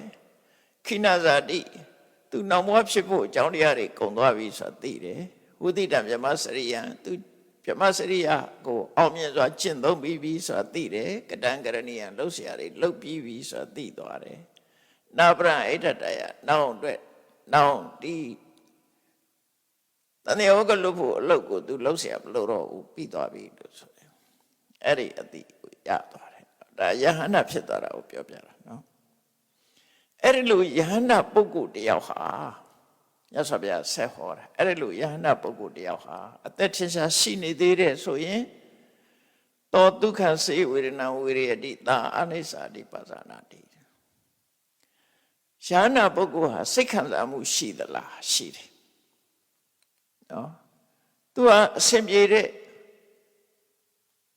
တတ်တာတဲ့ခံလို့ကောင်းတဲ့ဒုက္ခဝေဒနာကိုခံစားမဲ့ဆိုရင်အဲ့ဒီဒုက္ခဝေဒနာပေါ်မှာသူ့ရဲ့မြင်ကပါတော့ဆိုဩဒါတခဏပဲထာဝရမဟုတ်ဘူးအကြောင်းပေါ်လို့တခဏလေးဖြစ်တာပဲဩဒုက္ခဝေဒနာကိုအနိစ္စတိပါဇာနာတိဖြစ်ပြီးပြတ်သွားမဲ့ဟာပဲဒီလိုပဲမြင်လိုက်တယ်နော်ဒုက္ခဝေဒနာနဲ့တွေးလို့ရှိရင်ဩဖြစ်ပြီးပြတ်သွားမှာပဲအနိစ္စတိတံဆွဲလန်းနေစရာမလိုဘူးလို့သိတယ်အနာဘိနန္တိပါဇာနာတိဘာမှနှစ်သက်စရာမရှိဘူးဒုက္ခဝေဒနာပေါ်မှာအဲ့လိုဆင်ញင်သုံးသပ်တာတော့တဏှာအမရှိတော့ဘူးလေတဏှာမဖြစ်တော့တခါဒုက္ခစေဝေဒနာဝေရတိဆင်းဒုက္ခရောက်တယ်ယန္တာဆိုဆင်းဒုက္ခရောက်ပါရောက်တယ်ယန္တာလည်းထိခိုက်ပြီးတယ်ဆိုလို့ရှိရင်နာမှာပဲလေခန္ဓာကိုယ်ကဒုက္ခဝေဒနာခလုတ်တဲ့နာမှာပဲကွဲတယ်ပြဲတယ်ဆိုလည်းနာမှာပဲအယိုးကျိုးရင်လည်းနာမှာပဲချော်လဲလည်းနာမှာပဲအလုံးပူရဲဆိုရင်ပူတဲ့ဒုက္ခခံရမှာပဲအေးရင်လည်းအေးတဲ့ဒုက္ခခံရမှာပဲအဲ့ဒုက္ခဝေဒနာတွေဖြစ်လာတဲ့အခါမှာယန္တာပုဂ္ဂိုလ်ကပါသည်သာအနိစ္စတိပါဇာနာတိဒီဒုက္ခဖြစ်တာဆိုတော့လေထာဝရမဟုတ်ဘူးတခဏပဲလို့သိလိုက်တယ်အနိစ္စတိတာဆွဲလန်းထားဖို့ မဟုတ်ဘူးဆိုလည်းသိလိုက်တယ်အနဘိနဏိတာကျင့်တ်เสียလို့လည်းမဟုတ်ဘူးလို့လည်းသိလိုက်တယ်အဲ့ဒါလိုပဲအဒုက္ခမဒုက္ခစေဝေဒနာဝေရတိအဒုက္ခမဒုက္ခဆိုတာဒုက္ခလို့လည်းခံစားတာမဟုတ်ဘူးဒုက္ခလို့လည်းခံရခက်တာမဟုတ်ဘူးနှစ်ခုကြာဒါမသိတာမထင်ရှားတဲ့ခံစားမှုလို့ပြောတာဒါတွေကအများကြီးပဲဖြစ်တာပဲလေလူတွေကဒုက္ခဖြစ်ရင်သိကြတယ်ဒုက္ခဖြစ်ရင်လည်းသိကြတယ်အဒုက္ခမဒုက္ခဖြစ်တဲ့အခါကျမသိဘူးမသိလိုက်ဘူးသူကသိမှမထင်ရှားတာမထင်ရှားဘူးမထင်ရှားတော့မသိဘူးမသိတော့မောဟဖြစ်တာပေါ့အဲ့ဒီမှာအဒုက္ခမဒုက္ခဖြစ်ရင်လည်းပဲအလွတ်မပေးဘူးအနိစ္စတိပါဇာနာတိမမြဲဘူးဆိုတော့သူကဆင်ញင်သုံးသပ်လိုက်နိုင်တယ်အနိစ္စတိတာဆွဲလန်းထားဖို့မဟုတ်ဘူးအနဘိနဏိတာကျင့်တတ်ဖို့မဟုတ်ဘူးဆိုတော့လည်းသိတယ်အဲ့တော့ယဟန္တာပုဂ္ဂိုလ်ဟာဒုက္ခခံစားလည်းပဲတဏှာနဲ့မတွဲတော့ခံစားမှုတက်တက်တာဖြစ်တယ်ဒုက္ခခံစားလည်းပဲ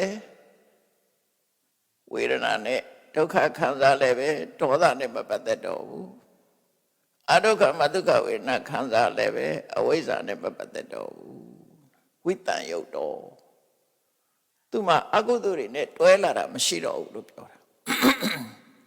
ခံစားရုံတက်တက်ပဲသူခံစားနေတယ်ဝိတံယုတ်တော့ဝနာအဲ့တော့ဒါနဲ့ပတ်သက်ပြီးဟောတာလေးတွေရှိတယ်မြတ်စွာဘုရားလည်းမျက်စိရှိတယ်မျက်စိရှိတော့ကောင်းတာလည်းမြင်ရတယ်ဆိုတာလည်းမြင်ရတယ်အဲ့တော့ပုထုဇဉ်တွေမှာလည်းမျက်စိရှိတယ်ကောင်းတာလည်းမြင်တယ်ဆိုတာလည်းမြင်တယ်ဘာကွာလဲအဲ့တော့ပုထုဇဉ်တွေကကောင်းတာမြင်ရင်လောဘဖြစ်တယ်မကောင်းတာမြင်ရင်ဒေါသဖြစ်တယ်မြတ်စွာဘုရားကမြင်တာတက်တက်ပဲအကောင်းဆိုးဆိုတာကိုအကြောင်းပြုပြီးတော့လောဘဒေါသမဖြစ်တာအဲ့ဒါကွာခြားတယ်စိတ်ကဘလောက်တည်ငြိမ်နေတယ်ဆိုတာစဉ်းစားကြည့်လေဒုက္ခဝေဒနာခံစားလဲလောဘမဖြစ်ဘူးဒုက္ခဝေဒနာခံစားလို့လဲဒေါသမဖြစ်ဘူးအဒုက္ခမဒုက္ခဝေဒနာခံစားလို့လဲမသိတယ်ဆိုတာမဖြစ်ဘူးအလုံးအခံစားတယ်လုံးဝလွတ်နေအဲ့ဒီမှာမြတ်စွာဘုရားဆက်ဟောတယ်သောကာယပရိယန္တိကံဝေဒနာဝေရိယမနောကာယပရိယန္တိကဆိုတာမျက်စိနာနာလျာကာယဆိုတဲ့ပင်စထွာရပင်စထွာရဆိုတာတက္က၅ပေါက်လူတွေရဲ့တဏ္ဍမှာကိုယ်ကာယနဲ့ပတ်သက်တဲ့တက္က၅ပေါက်ရှိတယ်မျက်စိတက္ကနာတက္ကနှာခေါင်းတက္ကလျာတက္ကကာယတက္ကပေါ့တက္ကဆိုတာဝေနာထွက်တာမျက်စိကအဆင့်အာယုံကိလေသာဖြစ်တယ်ဒေါသဖြစ်တယ်လောဘဖြစ်တယ်နားကလည်းအတန်ကြပြီးလောဘဖြစ်တယ်ဒေါသဖြစ်နှာခေါင်းကအနံ့ရပြီးလောဘဒေါသဖြစ်တယ်လျှာကအယတာခံပြီးလောဘဒေါသဖြစ်တယ်ခန္ဓာကိုယ်အထိတွေ့ပြီးလောဘဒေါသဖြစ်တယ်အဲ့ဒီမှာမျက်စိကအဆင့်အာယုံမြင်ပြီးလို့ရှိရင်လေမြင်တဲ့အာယုံကကောင်းလို့ရှိရင်ဒုက္ခဝေဒနာဖြစ်တယ်မြင်တဲ့အာယုံကမကောင်းဘူးဆိုရင်ဒုက္ခဝေဒနာဖြစ်တယ်ဒုက္ခဖြစ်တာပဲနာကကြားလိုက်တယ်ကိုမကြိုက်တဲ့အတန်ဆိုရင်ဘာဖြစ်ဒုက္ခကိုကြိုက်တဲ့အတန်ဆိုဒုက္ခကျင့်တတ်တယ်နှာခေါင်းကအနံ့ကိုမကြိုက်တဲ့အနံ့ကြီးဆိုရင်ဒုက္ခဒေါသဖြစ်တယ်ကိုကြိုက်တဲ့အနံ့ဆိုရင်တဏှာဖြစ်ပြန်လျှာကစားတဲ့အခါမှာလည်းပဲမကြိုက်တဲ့အစားဆိုရင်တဏှာဒေါသဖြစ်တယ်ကြိုက်တဲ့အစားဆိုရင်လောဘဖြစ်ပြန်ခန္ဓာကိုယ်ကထိတွေ့တဲ့အခါမှာခန္ဓာရဲ့အထိတွေ့ဥမာမဲ့အေးတဲ့ဆောင်းရသည်မှာနှွေးတဲ့လေဝတ်လိုက်လို့ရှိရင်ဟန်ကြပူတဲ့အချိန်မှဆိုရင်ဒုက္ခအဲ့ဒါပူတဲ့အချိန်မှအေးအကုန်လေးနဲ့နေလေရရင်ဒုက္ခဖြစ်ပြန်အဲ့ဒုက္ခဖြစ်တဲ့ပုံမှာလောဘဒေါသဖြစ်တာအဲ့ဒါကိုလည်းမဖြစ်တော့ဘူးအဲ့ဒါကိုယ်ကာယနဲ့ပတ်သက်တဲ့ပင်စဒွါရနဲ့ပတ်သက်တဲ့ဝေဒနာအထိကိုခံစားတဲ့အခါမှာလည်းပဲ သဘောပေါက်တယ်ပေါ့စီဝိတပရိယန္တိကံဝေဒနာဝေရိယမနောစီဝိတပရိယန္တိကံဝေဒနာဝေရိယမတိပါစီဝိတပရိယန္တိကဝေဒနာဆိုမနောထွာရမှာဖြစ်တဲ့ဝေဒနာဒါမနောထွာရမှာဖြစ်တဲ့ဝေဒနာဟာမွေးကြတဲ့ဖြစ်လာတာသူကအရင်ဖြစ်တာနော်အရင်ဖြစ်ပြီးတော့ချုပ်တဲ့အခါကျတော့ဘဝတစ်ခုမှာစီဝိတပရိယန္တိကဆိုမနောထွာရကိုအခြေခံပြီးဖြစ်တဲ့ဟာကပရိသေစိတ်မှာကိုဖြစ်လာတယ်အဲ့ဒီဝေဒနာကနောက်ဆုံးမှာသုတိစိတ်မှာသူကအချုပ်ရအဖြစ်ရသွားတယ်အဲ့မှာဝေဒနာရှိနော်ပရိသေတုံးကပါလာတဲ့ဝေဒနာသည်သုတိစိတ်နဲ့ကြတော့ချုပ်ငြိမ်းသွားတယ်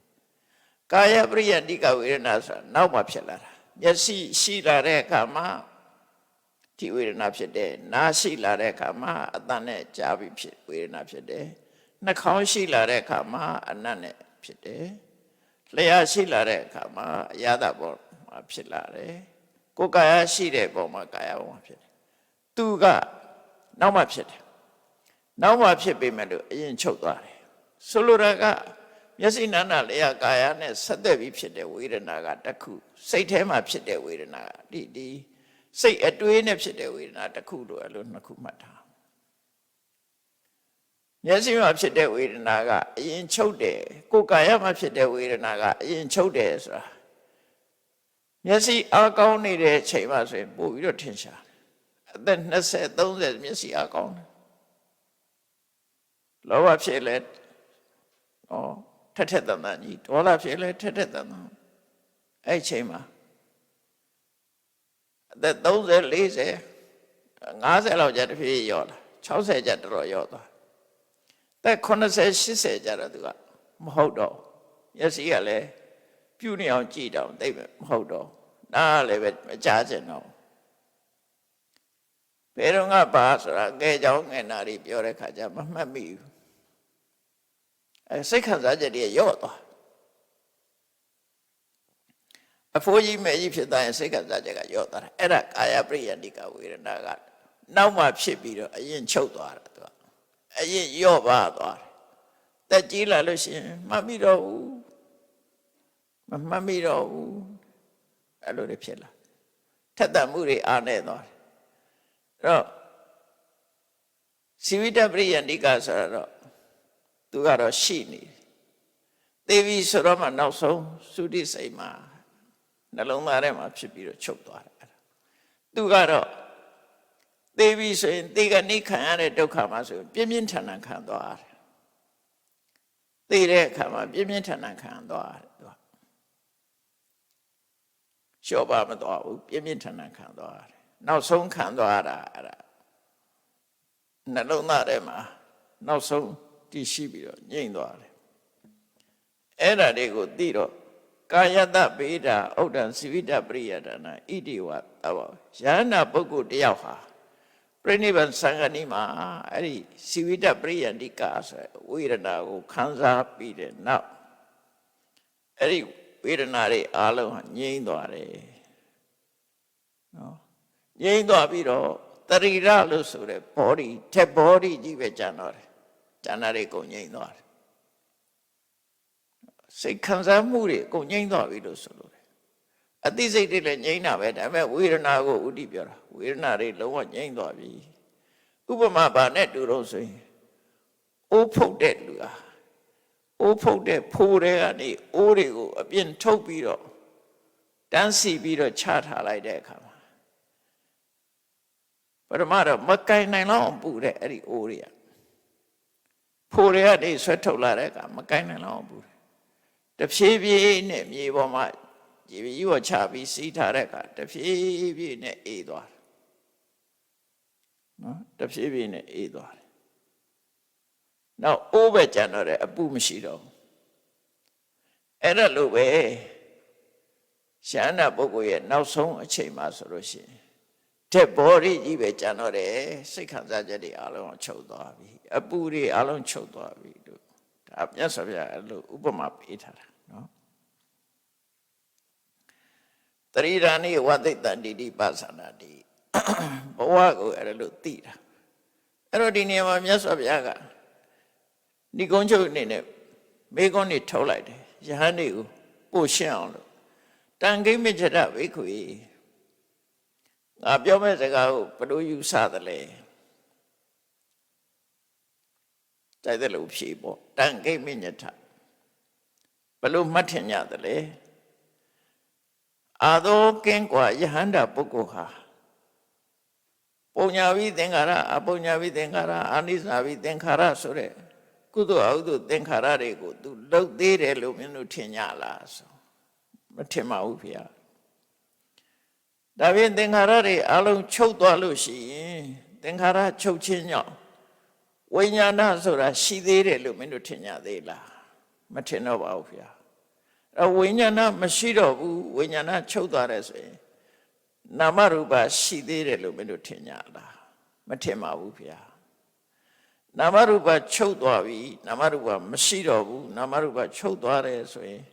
သလယရဏအာရဏ6ပါးရှိသေးတယ်လို့မင်းတို့ထင်လားမထင်ပါဘူးဗျာအာရဏ6ပါးချုပ်သွားတယ်နော်ဖတ်တာချုပ်သွားတယ်ဆိုရင်ဖတ်တာချုပ်တာကိုအကြောင်းပြုပြီးတော့ဝေဒနာရှိသေးတယ်လို့ထင်ကြသေးလားမထင်တော့ပါဘူးဗျာအဲ့တော့ဝေဒနာဟာအကျွမ်းမဲ့ချုပ်သွားပြီးတော့ဝေဒနာအကျွမ်းမဲ့မရှိတော့ဘူးဝေဒနာလုံးဝချုပ်သွားတယ်ဆိုရင်တဏှာရှိသေးတယ်လို့ထင်သေးလားမထင်ပါဘူးဗျာဒါဖြင့်တဏှာမရှိတော့ဘူးတဏှာလုံးဝချုပ်သွားပြီဆိုရင်ဥပါဒံရောဖြစ်အောင်မလို့ထင်သေးလားမထင်ပါဘူးဗျာဥပါဒံကလည်းလုံးဝချုပ်သွားပြီလုံးဝမရှိတော့ဘူးဥပါဒံနေချုပ်သွားပြီဆိုရင်ဘဝဆိုတဲ့ကမ္မဘဝရှိသေးတယ်လို့ထင်သေးလားမထင်ပါဘူးဗျာတဲ့သဗ္ဗသောဝပနဘဝေအတ္တိဘဝဆိုတာအချင်းခတ်သိမ့်လုံးဝမရှိတော့ဘူးဘဝနိရောဓဘဝချုပ်ငိမ့်သွားပြီဆိုလို့ရှိရင်အပိနုခောဇာတိပညာဣထာမွေးဖွားခြင်းဆိုတာရှိသေးတယ်လို့ဗျာမှတ်သလားမရှိပါဘူးမမှတ်ပါဘူးဗျာဇာတိလုံးဝချုပ်သွားဇာတိလုံးဝမရှိတော့ဘူးဇာတိချုပ်သွားတယ်ဆိုရင်စရမရဏဆိုတဲ့ဩရသေးတာရှိသေးတယ်လို့ထင်မလားဆိုမထင်ပါဘူးဖေ။မိဝန်နေထုတ်ပြီးဖြေခံလိုက်တာအရှိကအကြောင်းတရားတွေချုပ်သွားရင်အကျိုးတရားလုံးဝချုပ်တယ်။အဲ့ဒီမှာမြတ်စွာဘုရားကဏိကုံးချုပ်ပြီးတော့သာဓုသာဓုဘိက္ခွေကောင်းတယ်ကောင်းတယ်သာဓုသာဓုဘိက္ခွေယဟန်တို့သူတို့ဖြေလိုက်တာကိုမြတ်စွာဘုရားကောင်းတယ်ဟုတ်တယ်ဧဝမေတ္တဘိက္ခွေငါပြောတဲ့အတိုင်းပဲဒီတိုင်းပဲဒါတခုချုပ်သွားရင်တော့မရှိတော့ဘူးဆိုသိကြတယ်နေတံအညထတခြားနည်းနဲ့မဖြစ်ဘူးတဲ့ဒါပဲတဲ့နော်တလွဲမဟုတ်ဘူးငါပြောတဲ့အတိုင်းပဲမှန်တယ်တတ္တေထမေတ္တဘိက္ခွေဒီမုစတာတဲ့ငါစကားကိုမင်းတို့ယုံကြတဲ့နှလုံးချပြီးတော့ငါပြောတဲ့အတိုင်းမှတ်တာယုံငါစကားကိုယုံညငါပြောတဲ့အတိုင်းသေချာပေါက်ဆိုတာကိုမင်းတို့လက်ခံညအဓိမုစရဆုံးဖြတ်ထားကြနေခင်ခါဟောထနေပြီကိစ္စဒီအချက်နဲ့ပတ်သက်ပြီးမင်းတို့တန်တရားတွေဘာမှမဝင်နဲ့ဧသေဝန္တောဒုက္ခတာဒါဟာဒုက္ခရဲ့ဆုံးသက်ပဲဖြစ်တယ်ဆိုရတာနိဗ္ဗာန်ဆိုတာကိုရှင်းပြသွားတာနော်အဲ့တော့ဒုက္ခချုပ်ငြိမ်းရနိလန့်ရှာတယ်ဆိုတာဒီနိလန့်နဲ့ပဲသွားမှဒါလုံးဝဒုက္ခချုပ်ငြိမ်းမှာဖြစ်တယ်ဆိုတာကိုထင်ရှားပြလို့ရင်ဖြစ်တယ်ပေါ့ဒါနိရဏဝက်ကတန်ရုံမှလာတဲ့ပရိဝိမန္တတုတ်မှာပရိဝိမန္တနာတုတ်မှာမြတ်စွာဘုရားရှင်းလင်းဟောကြားတဲ့တရားတော်ပဲဖြစ်တယ်ဒီလိုဏိကုံးချုပ်မှာငါပြောတာကိုရှုံညလက်ခံညတန်တရားမထားကြနဲ့လို့ပြောတာဒီတသုတ်ပဲတွေ့ဘူးသေးတယ်နော်ရှိကောင်းရှိမယ်ဒါပဲဒီတသုတ်ဗဒ္ဓမထင်ရှားတယ်ပြောငါပြောတာလက်ခံညငါပြောတဲ့အတိုင်းပဲလုံးဝမလွယ်ဘူးမင်းတို့ငါပြောတာယုံညလက်ခံညဒါဟာဒုက္ခရဲ့အဆုံးသတ်ပဲဒုက္ခချုပ်ငြိမ်းရမယ်လမ်းစဉ်ပဲလို့ဆိုပြီးမြတ်စွာဘုရားရှင်းလင်းဟောကြားတာဖြစ်ပါတယ်တရားချစ်ခင်သူတော်စင်ပြိဿပေါင်းတို့မြတ်ဝိရိယဆုံးမဖြစ်တဲ့ပရိဝမန္တနာသုတ်တံမှာဟ ဟောပြောဆုံးမထားတဲ့အချက်တွေဟာဘဝတစ်ခုရဲ့အကြောင်းတရားတွေကိုသိရှိနားလည်ပြီးတော့အစစ်အမှန်ဒုက္ခချုပ်ငြိမ်းမှုရာအတွက်နိလန်းကိုစူးစမ်းရှာဖွေတဲ့လမ်းစဉ်ကိုမြတ်စွာဘုရားရှင်းလင်းဟောကြားတာဖြစ်လို့ဘုန်းကြီးတို့တွေလည်း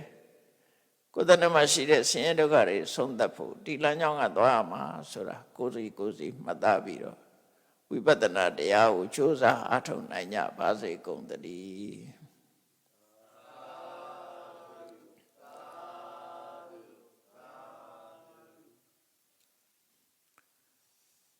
အလုံးစုကြမယ်ရှင်ဖေယဖရာတို့ဤတော်တို့သည်ဓမ္မအတိညာရရှိမှသာလျှင်နိဗ္ဗာန်ချမ်းသာကိုမျက်မှောက်ပြုနိုင်ပါသောကြောင့်ဓမ္မအတိညာရရှိစေရန်ရှိတန်ကြလျက်ဓမ္မသဘင်ဆင်ကျင့်ပါပြုလုပ်ကြ၍အဝတ္တဒါနဓမ္မဒါနတရားလှူတော်ကိုပေးလူကြပါကုန်၏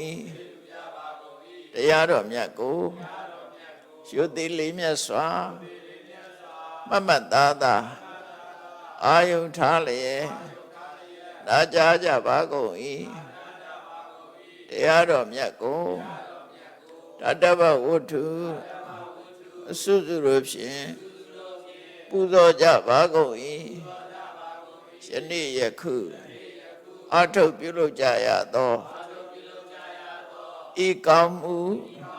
ဤကုသိုလ်စွတ်သည်နိဗ္ဗာန်ချမ်းသာ၏အကြောင်းထောက်ပံ့ဖြစ်ပါစေတည်းဤကောင်းမှု၏အဖို့ဘာကကိုအမိအဖအဖိုးဖွာဆွေမျိုးညာတိတို့အားကုသိုလ်အမြတ်ဝေငှပါကုန်၏